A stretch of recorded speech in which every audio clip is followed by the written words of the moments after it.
Walaloo jaalalaa. Jaalala ijoollummaa kan waliin baranne dhiphoo fi bal'oo waliin dabarsine kan ilillii jaalalaa waliin gad dhaabanne akkam nagaa jirtaa nagayaan daganne.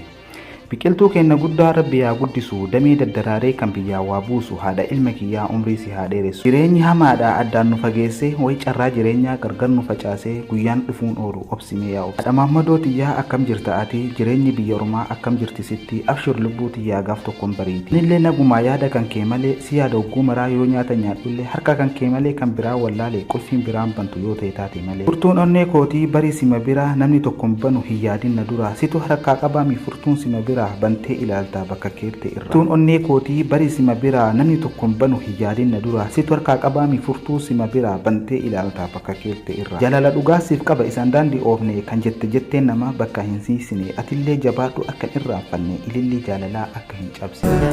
Osoo ni feetee onneen na dhaabbata hooyaa lafiitii yaa hidda onnee badhaasa hooyaa darbiin na kenne hangaan si jallu silaa wahi beeyta.